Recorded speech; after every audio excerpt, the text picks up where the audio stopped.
سلامونه ملګرو. نواز شریف یو غټه ګیله کړې ده چې د پاکستان عوام ولې عمران خان سره دومره مینه لري، ولې کپتان د عمران خان چې کوم دی دا ولې د پاکستان د عوام لاډ لا دی.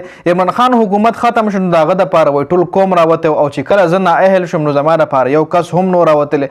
ډېره غټه ګیله نواز شریف کړې. نورې هم څه اهم خبرې دي چې په هغې باندې هم تفصیلا خبره کوو. بل نواز شریف اسټابلیشمنټ نه هم ډېرې غټې ګیلې کړې دي او خپل تقریر کې د عمران خان دپاره یو پیغام هم جاري کړی. هغه څه پیغام دی د هغې طرف ته تفصیلا راځو. هغې نه پس چې کوم غټ خبر دی، چیف جسټس لاهور های کورټ د مریم نواز مرضی مطابق کار کولو نه انکار کړی دی. مریم نواز کومه مرضي په چیف جسټس لاهور های کورټ چې کوم دی په هغې باندې خپله مرضي جتاوله، په هغې باندې هم تفصیلا خبره کوو. الیمین ګنډاپور د بجلی باره کې وفاق حکومت ته اخرني وارننګ ورکړی دی.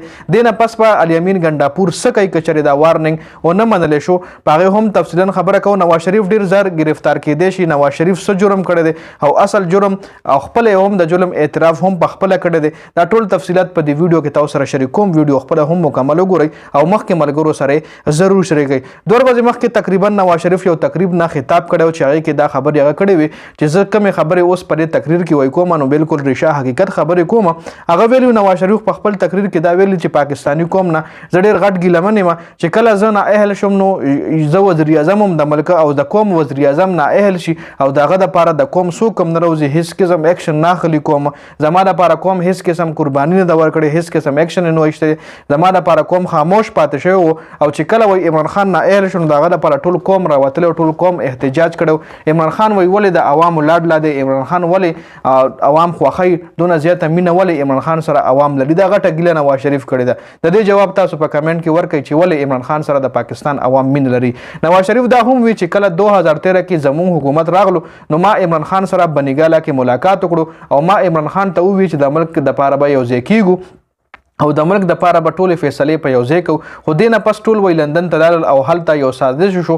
عمران خان دې هم مثبت کردار ادا کړي، د ملک خدمت دې وکړي او یعنې دلته د عمران خان دپاره دا پیغام ورکوي نواز شریف چې مطلب د عمران خان دپاره د عمران خان نه بغیر د کپتان نه بغیر ملک نشي چلیدی. ځکه مخکې رانا ثناءالله عمده د نواز شریف ته د باټۍ هغه دا بیان جاري کړی چې عمران خان رهایي نه موږ ته هېڅ قسم مسله نشته، موږ تیار یو عمران خان سره مذاکرات کولو دپاره، موږ کپتان سره مذاکرات کوو. که چېرې کپتان موږ ته نشي راتلی نو موږ به ورشو کې به نو ورسره خو موږ کپتان سره ناسته کول غواړو. د ثاقب نثار ویډیو دې نه علاوه چې کوم نواز شریف کومه خبره کړې وه د ثاقب نثار حوالې سره، نواز شریف سابقه عدلیه باندې هم تنقید کړی دی او نواز شریف دا ویلي دي چې د ثاقب نثار آډیو چې کوم دی ما سره شته دی، هغې کې وایي هغه ویلي چې د نواز شریف حکومت غورځول غواړي او نواز شریف نور په دې کرسۍ باندې ساتل نه دي پکار. دا آډیو هغه دا دعوه کړې چې ثاقب نثار د ما حکومت راغورځولی و. جي بل طرف ته لاهور های کورټ کې یو اهم معامله هم مخې ته راغلې ده. پنجاب کې د ججز چې کوم تکرري ده د هغې حوالې سره ګوره ججز تکرري کول دي، ججز تعینات کول دي د انسداد دهشتګردي عدالتونو دپاره. نو چیف جسټس لاهور های کورټ د ججز نمونه پنجاب حکومت ته لیږلي وو چې تاسو د دې ججز تعیناتي وکوئ، خو د هغې تعیناتي ونه شوه. جي نو چیف جسټس لاهور های کورټ د پنجاب حکومت نه جواب طلب کړی و چې لاهور های کورټ ته بیا د مریم نواز د طرف یو څو وزرا عدالت کې حاضر شوي وو چې دا ویلو چې تاسو موږ ته مختلف نمونه راکړئ نو موږ په هغې کې سلیکشن وکړو.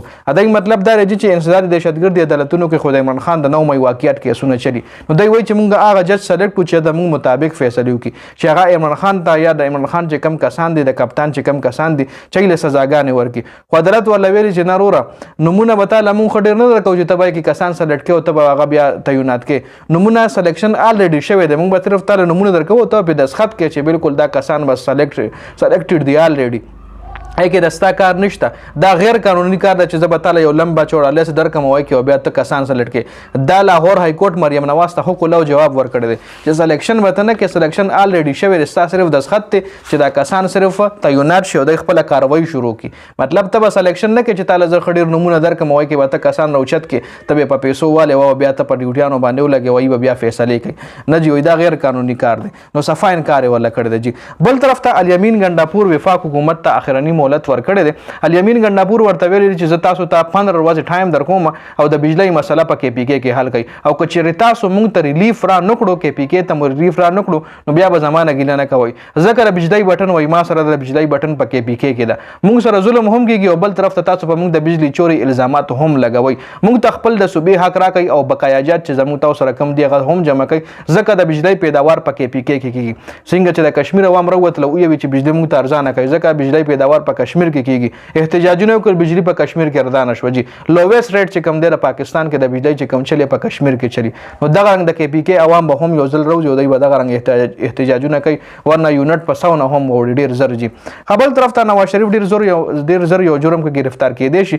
د نواز شریف چې د ثاقب نثار آډیو حواله سره کوم خبره وکړه نواز شریف چې ما سره د ثاقب نثار آډیو ده او بل طرف ته بشرا بی په آډیو کیس کې هم د آډیو یو کیس هم په عدالت کې چلی نو کوس چری د پی ټی آی وکیلانو درخواست ورکو چې تاسو په بشرا بی باندې آډیو کیس چلوي نو ولته نواز شریف چې دا بیان ورکړ چې ما سره د ثاقب نثار آډیو ده نو په هغه باندې هم کیس چلوي نو په هغه باندې بیا د عدالت طلب کوي عدالت کې بیا د صفای ورکوي یا خو بیا د هغه آډیو خي چې د آډیو ما سره د ثاقب نثار د پروف ورکوي او یا بوله صفای انکار کوي چې ما د روغ ویل دي ما دغه تقریر کې غول خوړلې ده ما سره هیڅ قسم آډیو نشته نو دا دوه خبرې بکیږي جی نو کچری د بیا کیس په جوړیږي چې په دې دغه کې آډیو کیس چې کوم دی آډیو لیک کیس چې کوم دی دا بیا په نواز شریف باندې جوړیږي. نو په دې ویډیو کې دا اپډیټس ډېر زیات مننه د ویډیو کتلو. والسلام.